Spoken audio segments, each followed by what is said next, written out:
მოდი მაგდა საკითხებს რაც შეეხება, საკითხები არის ახალი არჩევნები, პოლიტპატიმრების განთავისუფლება, ქვეყნის ევროპულ ოჯახში დაბრუნება და ქვეყნის გამოყვანა ამ უძველესი კრიზისიდან. ეს არის საკითხები, რომლის სიბრილვაც ამ პლატფორმაზე, ამ წინააღმდეგობის პლატფორმაზე იქნება საუბარი და მსჯელობა ამ პლატფორმის მონაწილეთა შორის.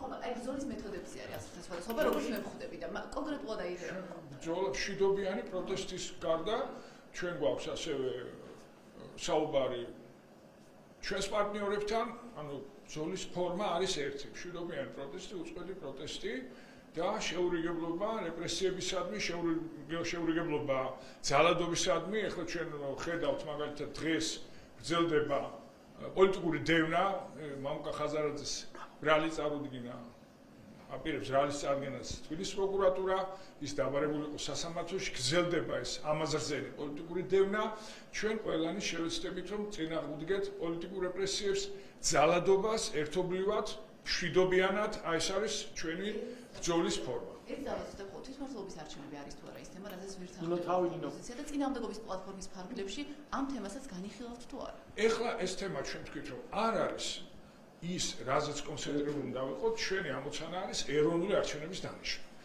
ნებისმიერი სხვა თემის შემოტანა არის ეროვნული არჩევნები და ყურადღების გადატანის ცდელობა.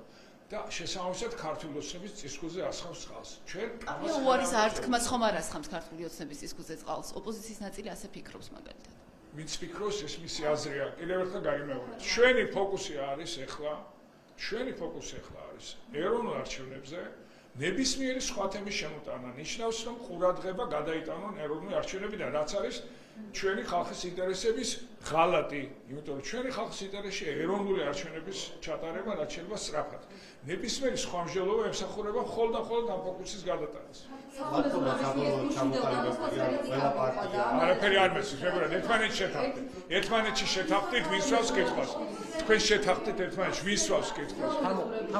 გამოხოს კრიტიკა რომ პარაზიტს მუშაობს პარტიების თავმჯდომარეობაზე, არა კონსტიტუციურად ცნობაზე და საკონსტიტუციო სასამართლოს აღარებს ამ მიდგომის შემუშავებას. თქვენ რამდენად რეალისტურად კანონით საკუთარი იყოს ხალხმოს ეს გადაწყვეტილება და შედეგი ნახეთ რომ კონკრეტული პარტიები გავხსნდეს რამდენად რეალისტურია მე რაც ვფიქრობ ამ შემთხვევაში წინააღმდეგობა ოპოზიციის მხრიდან რასაც ხო მე ვფიქრობ რომ ის რაც მე ვნახე იქ ჩამონათვალი რა შემთხვევაში შეიძლება გაუქმდეს პარტია ეს პირდაპირ ქართული ოცნების გაუქმების ასე ვთქვათ შესაფერისი არის იმიტომ რომ იქ საუბარი არის ქვეყნის ინტერესების ღალატზე ქვეყნის ასე ვთქვათ ძირის გამოთხრაზე ქვეყნისათვის ეს პირდაპირ არის რაც ქართული ოცნება აკეთებს ამიტომ ის კანონპროექტი რომელიც მათ შემოიტანეს როგორც მე წავიკითხე პირდაპირ ზუსტად არის ის, როდესაც ქართული ოცნება აკეთებს და თუ თავის გაუქმებას აპირებენ, ამას მივესალმები.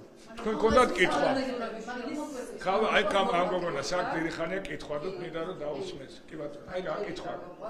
კამერების ბატონო ბადრი აი ამაზე რომ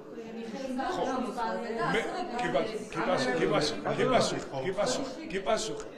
მე მომეწონა პრეზიდენტ ზურაბიშვილის გამოსვლა. თუ ვინმეს არ მოეწონა ეს მისი უფლება და ცხადია რომ კრიტიკის უფლება ყველას აქვს. მე მომეწონა, მიმაჩნია რომ ის იყო სწორედ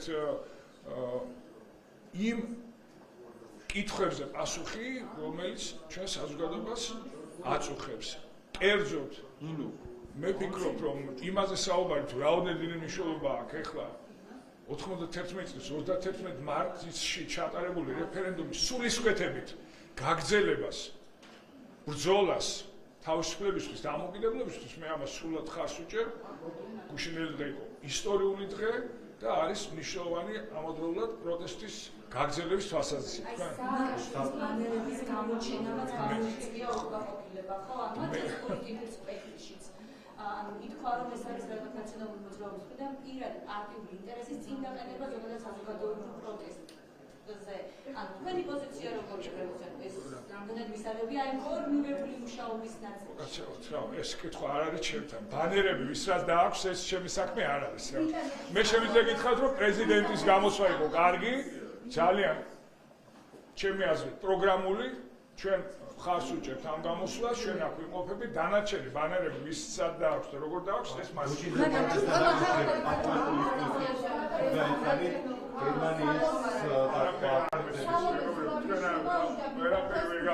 მართლა ვერაფერი ვერ გავიგე.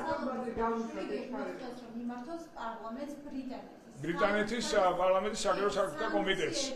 რეალობა რამდენად ახლოს არის, მაშინ როდესაც ბრიტანულ გამოცემებში საგამოძიებო სტატიებიც ქვეყნდება რუსეთის ივანიშვილის სანქცირებულ რუს ოლიგარქებთან კავშირზე და ამ შემთხვევაში სალომე ზურაბიშვილიც ამბობს, რომ დასანქცირების ნაწილსაც შეიძლება ინდივიდები არ დავასახელო, მაგრამ რამდენად ეფექტურია სანქცირება, ამაზე ვისაუბრებთ. მე შემიძლია გითხრათ, რომ ბრიტანეთი, რა თქმა უნდა, არის სოფლის ერთ-ერთი წამყვანი სახელმწიფო, რომელიც ხარს უჭერს ქართული ხალხის ბრძოლას თავისუფლებისთვის. ბრიტანეთი იღებს პრინციპულ გადაწყვეტილებებს და მას არ ჭირდება ვინმესთან შეათანხმოს ეს გადაწყვეტილებები, ამიტომ ეხლა მე მხოლოდ მესის მსჯელობა სანქციებთან დაკავშირებით ვერ გეტყვით რა ეტაპზეა ბრიტანეთის მთავრობაში ეს საკითხი, რაც შეეხება პარლამენტში მსჯელობა მიდის, ჩვენ ველოდეთ რომ ბრიტანეთი გააგრძელებს ძალიან მტკიცებ ხარდაჭერას ქართული ხალხის მისწრაფებების ევროატლანტიკური ინტეგრაციის გზაზე. დიდი მადლობა.